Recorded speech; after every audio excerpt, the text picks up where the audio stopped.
नमस्कार दोस्तों, आपका बहुत बहुत स्वागत है हमारे YouTube channel legal cell official पे। आज हम जिस टॉपिक पे बात करने वाले हैं बहुत ही इंटरेस्टिंग टॉपिक है।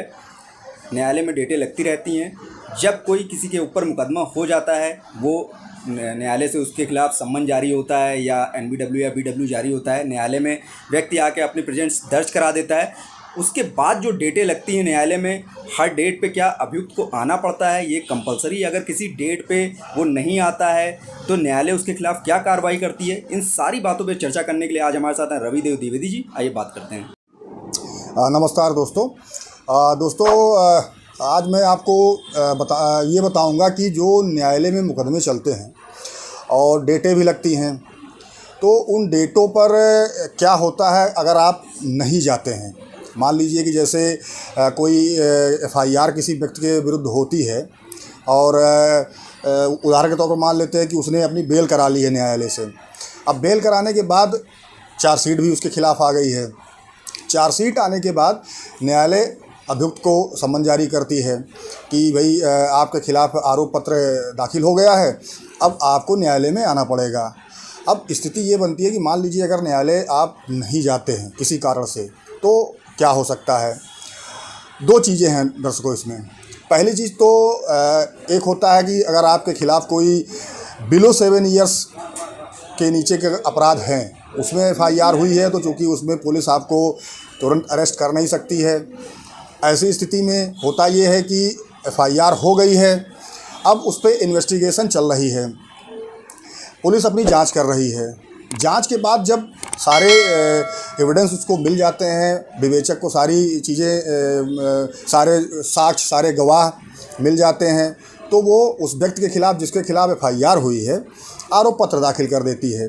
अब ये आपकी इच्छा के ऊपर है कि यदि आपको पता चल गया है कि हमारे खिलाफ़ ये FIR हुई है, तो आप चाहें तो चार्जशीट लगने के पहले भी जमानत करा सकते हैं, या आप इंतज़ार करना चाहते हैं तो इंतज़ार कर सकते हैं। क्योंकि अगर बिलो 7 ईयर्स है तो उसमें चूँकि गाइडलाइंस है कोर्ट की, एपेक्स कोर्ट की गाइडलाइंस है, तो पुलिस उसमें आपको अरेस्ट कर नहीं सकती है।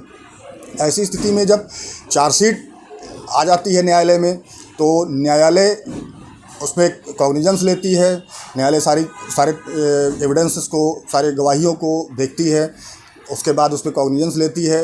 फिर जितने भी उसमें एक्यूज बनाए गए हैं, यानी कि जिन के खिलाफ़ आरोप पत्र न्यायालय के समक्ष आया है, उनके खिलाफ़ न्यायालय समन जारी करती है और एक डेट फिक्स कर देती है कि इन लोगों के विरुद्ध संज्ञान लिया जाता है, सम्मन जारी हो और फलान तिथि को अभियुक्त उपस्थित हो, यानी कि उस तिथि पर आपको न्यायालय में उपस्थित होना रहेगा।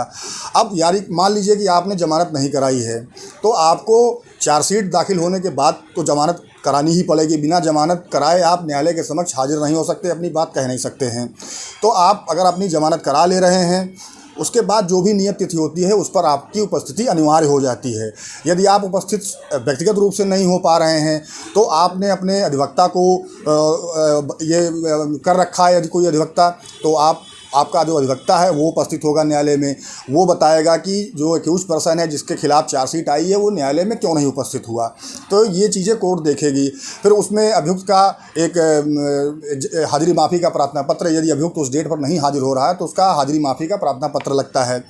मान लीजिए कि किसी डेट पर अगर आप नहीं हाजिर हो रहे हैं, यानी कि जिस व्यक्ति के खिलाफ़ FIR है, जिस व्यक्ति के खिलाफ़ चार्जशीट न्यायालय के समक्ष हाजिर है, अगर वो बेल कराने के बाद उसकी जानकारी में है कि ये डेट लगी है और हाजिर नहीं हो रहे हैं, नहीं हो रहा है, ये ना तो वो व्यक्ति हाजिर हो रहा है, ना उसकी तरफ से कोई अधिवक्ता न्यायालय के समक्ष उपस्थित होकर ये बता पा रहा है कि वो व्यक्ति क्यों नहीं उपस्थित हुआ।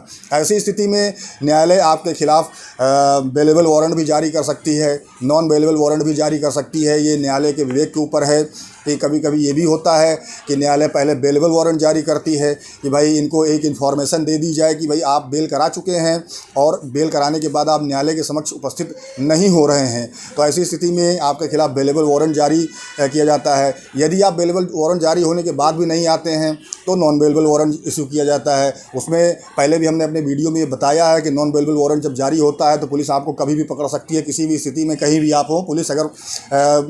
पुलिस आपको पकड़ सकती है, पकड़ के जो है कोर्ट के सामने उपस्थित कराती है।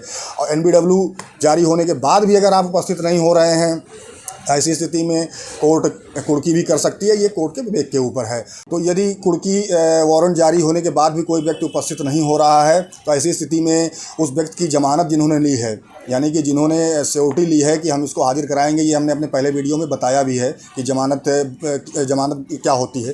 तो ऐसी स्थिति में फिर उनको नोटिस जारी होता है कि भाई आप आकर बताइए कि ये व्यक्ति जिनकी आपने ज़मानत ली है, यानी कि आपने उसकी जिम्मेदारी ली है कोर्ट में हाजिर कराने की, तो वो व्यक्ति क्यों नहीं हाजिर हो रहा है। तो ये चीज़ें हैं कि जो न्यायालय की नियत तिथियों पर यदि आप या आपका अधिवक्ता नहीं जा रहा है तो कोर्ट आपके विरुद्ध ये चीज़ें कर सकते हैं। फ्रेंड्स, उम्मीद करते हैं जो आज मैं वीडियो में जानकारी दी गई है वो आपको समझ में आई होगी।